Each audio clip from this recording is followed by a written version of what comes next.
अस्सलाम वालेकुम टू आल संगत, क्या हाल है जनाब? ठीक ठाक हो? उम्मीद करें सारे बिरा ठीक ठाक हो सन। तुसां दे पे सादा यूट्यूब चैनल फखरे देहात। जेड़े बिरा न्यू हैं ते मारो सब्सक्राइब ते शुरू करें अज दी ज़बरदस्त वीडियो। अज जनाब वीडियो बनाते पे अपने माल दी, अपने जानवरों की। सुबह इन्होंने पाया आई खुश्क चारा मिस्सा मूंगी का, वो माशाल्लाह मूंगी ते चना का वो गई खा।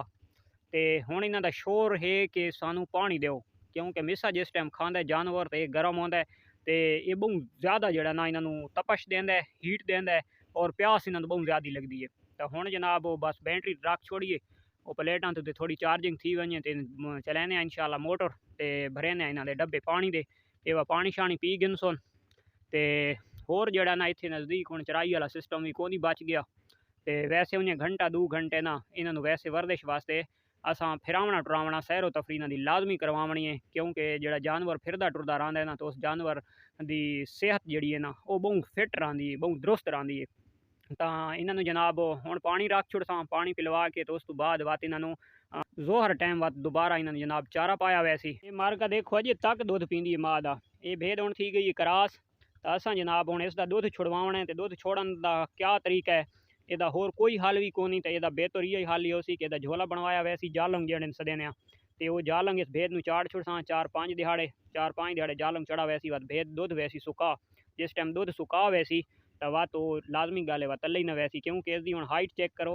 ये माशाल्लाह अपनी माँ दे जितनी थी गई है उन्नी भी का सिर्फ फर्क है। तो यदि माशाल्लाह 3.5 महीने एज है तो 3.5 महीना दे माशाल्लाह ये बहुत ज़बरदस्त ग्रोथ कर गई है। तो ये भेद हुण क्रॉस हो गई आई 3-4 दिहाड़े थी गए।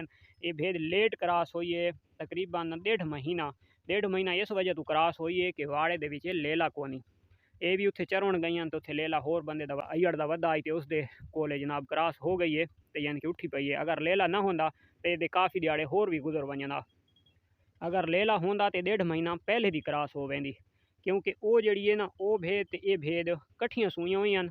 तो उसकी माशाल्लाह जड़ा ना लेली भी वधी सारी है। तो वो भेद नू महीना तो ज़्यादा थी गई क्रॉस होए हुए, क्योंकि ये तो कट्ठियां सूइयां तो वो क्रॉस हो गई है। वो पहले एक लेला आया वध आई तो वो कोलो क्रॉस हो गई आई। ये माशाल्लाह दूजी भेद दी ले ली है। ये अपनी माँ जितनी थी गई है, लेकिन वेट जड़ा ना वेट इसका ज़्यादा है। हाइट उस बड़ी अच्छी की है, वेट इस बड़ा अच्छा किया है। ये भारे वजूद की लेली बनी है माशाल्लाह। ये दुध दुते होंदा है, एक भेद का दुध लागड़ू होंदा है तो एक का लागड़ू नहीं होंदा। लागड़ू का मकसद होंदा है कि उहदे विच ताकत ज़्यादा होंदी है। तो ये जी मेरी घर की ब्रीड है ना वो भेद खलोती है या वो जी छोटी भेद बैठी है ये वाली, तो इन्हों का दुध लागड़ू बहु होंदा है। यानी कि इन्हों का जड़ा लेला होंदा है या लेली होंदी है ना वो भारे वजूद की बनती है, वह गोश्त ज़्यादा करेंदी है, वह वेट ज़्यादा बनता है। तो ये लेली माशाल्लाह फेस चेक करो कितना खूबसूरत कर गई है और इसका वेट भी माशाल्लाह बहुत ज़बरदस्त हो गया है। कार का मोटर दी है चला, ये हम चल गई है। इसका शुकाट ही तुम सुनते पे हो सो। तो माशाल्लाह चल गई है। तो पानी होने दे चल गई है। तो इन्होंने हम 11:30 होए, 11:30 बजे नाल कितनी प्यास लग गई है। सर्दी के विच कितनी राती ठंड पौंदी और राती बाहर होंदियां, यानी कि अंदर इन्होंने कोना ढकेंदे ये बाहर होंदियां। उसके बावजूद इन्होंने प्यास लग गई है। प्यास इस वजह तो लग गई है कि इन्होंने खुश्क चारा बहुत ज़्यादा हीट देंदा है। मारका अज ना एक पाकिस्तानी जुगाड़ लाया से, ये जड़ा इन्हें शमसी वाला पक्खा आई जड़ा गर्मियों के इस्तेमाल करेंदे असे। तो वो ना पक्खा गिदे खोल मोटर शोटर खोल के ये शिकंजा ही पियाई। तो मैं आखी इं जो पिए फारोग तो अज इं करा भाई जोगी जड़ा ना घा उत्थे बनेंदे आसे या तले पैंदे आसे। तो ये हुण बड़ा ज़बरदस्त काम थी गया। इस दे पा छुड़सा एक तो ज़ाया न थी सी, ते दूजे नंबर दे उत्ते बंदरी कौन आई तो बंदरी दी बंदरी थी वैसी, ते दूजा जोगी भी उतू घा खासी एक टिकुट ते दू शो थी वैसन। तो ये लाया से अज पाकिस्तानी जुगाड़ पखे दे विच जनाब यदी खुरली बना दी है जोगी दी। मार का माशाल्लाह जोहर का टाइम हो गया है, सूरज जोहर से आ गया है। तो इन्होंने हुण पा छोड़ा सब चारा गुआरा लूसण सरमी छिमाइया वाला घा जड़ा काश्त करें। तो इसनों माशाल्लाह हाथ ला छोड़े गुआरा तो मिक्स करके इन्होंने पा छोड़े। तो असर टाइम इन्हों अद्धा घंटा घंटा इन्होंने थोड़ा जिहा विजिट कराया वैसी टिब्बे का, इन्होंने फिराया टुराया वैसी। तो उस तो बाद अगर गुंजाइश हुई तो 5-7 किलो इन्हों मूंगी वाला मिसा पाया वैसी, मूंगी का भूसा। बस बात इन्होंने होर कोई चीज़ नहीं पावनी है, बिल्कुल फिट हो वैसन माशाल्लाह। मार्का इन्होंने पाया आई सब चारा माशाल्लाह जोहर टाइम समझो 2 बजे। तो वो गई ने खा ये थले वो मिसे दी कोई लकड़ियाँ शकड़ियाँ बची हुई तकरीबन साफ कर गई। तो हुण इंशाल्लाह इन्हों 1 घंटे वास्ते खड़ेंदे पे बाहर।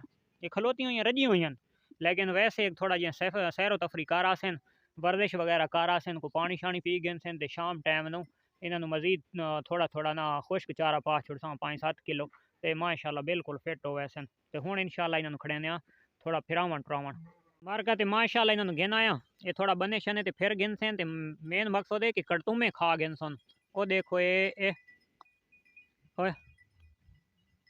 ये कड़तुमे शड़तुमे भी खा गिन सन ते थोड़ा थोड़ा जड़ा ना इतने फिर टुर भी गिन सने बने दे नाल हल्का हल्का सब्ज चारा है ते बस वो उत्थू निकलियन सामने ओ वधे खगोला ली जाते अपना घर बाई टोटल 1 एकड़ का सफ़र थोड़ा करे सुन ते थोड़ियां फिर से टुरसन ते वात इन्होंने ढक देवना है कहते माशाल्लाह घंटा खानी ना फिर गिदे एक तो कड़तुमे वगैरह भी ना बड़े खा गिदे ये बड़ी ज़बरदस्त चीज़ है ना जानवर वास्ते चाहे छोटा है तो चाहे वड्डा है ये जानवर वास्ते बड़ी ज़बरदस्त चीज़ है मलाश वास्ते बहुत ज़बरदस्त चीज़ है कड़तुमा ये देखो माशाल्लाह कितना है शौक नाल खानियाँ ते उम्मीद करें आज की वीडियो सारे भरावां पसंद आसी पसंद आवे तो लाइक शेयर कमेंट्स लाजमी करना है ते कल वाली वीडियो तक दो इजाज़त अल्लाह हाफिज़।